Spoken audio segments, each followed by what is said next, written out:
Hello students, Kiran from Symptom Academy. In this video we are going to discuss three important graphical transformations.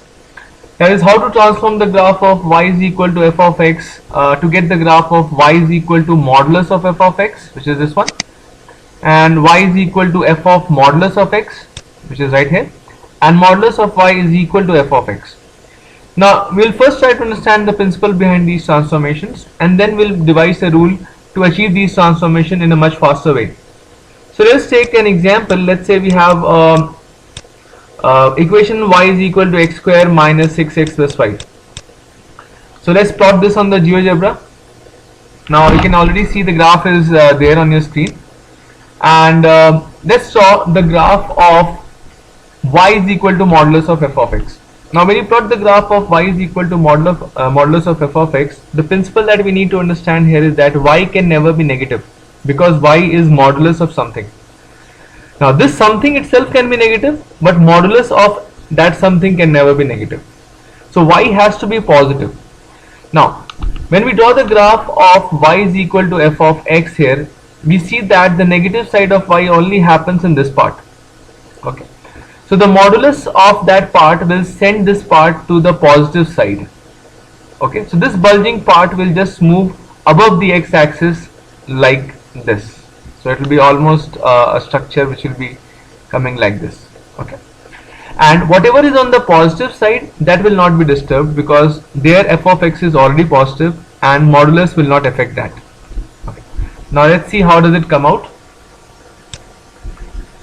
As you can see on your screen, the graph is what is this blue one, and you can realize that the negative part of the graph has been just sent to the positive side, and the positive side is not disturbed. Okay. So in the graph of y is equal to modulus of x, do not touch that part of the graph which is already above the x-axis, and the part which is below the x-axis, we send it above the x-axis and discard the part which is below. Now how to get the graph of y is equal to f of modulus of x? Now going back to the GeoGebra, so I'll go back to the original graph. Now to get the graph of y is equal to f of modulus x, the principle that we need to understand over here is that when x is already positive, the value of y will be not affected. It will be the same as what we have in the original graph. Okay.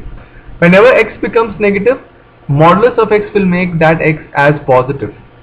So let's say if x is minus 1, modulus of x will make it plus 1. Okay. So whatever was the graph for x equal to 1, the same thing will be there for x equal to minus 1 as well. Right? And whatever is on the negative side of the x, that part will be discarded, because that y was obtained from negative x, and hence that part will never be appearing in this graph.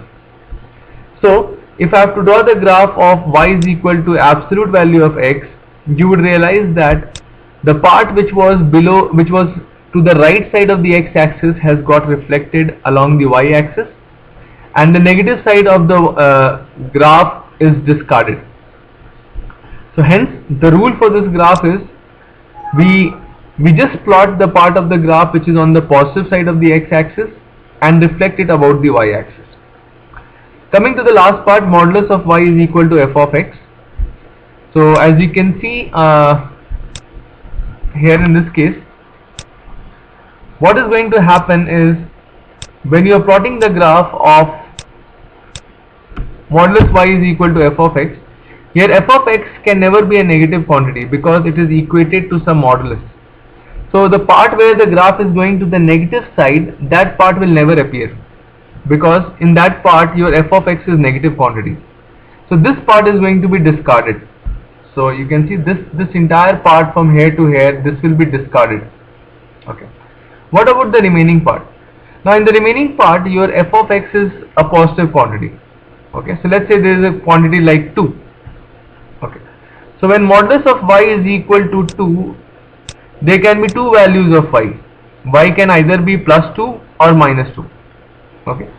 So for that value of x where f of x became 2, your value of y can be both plus 2 as well as minus 2. Hence, for all this part of the graph, we will have another value of y which is in the negative side. So hence you would realize that the upper part of the graph, which is above the x-axis, will be simply reflected about the x-axis. So something like this is going to happen. So as you can see here, I'm just hiding the other thing. Yeah. So right on your screen you can see the graph of modulus y is equal to f of x. So the principle involved here is understood, and the transformation is whatever is the part of the graph above the x-axis, that will be reflected below the x-axis, and what was originally below the x-axis will be discarded. Hope these three transformations are clear to you. Thank you so much for watching.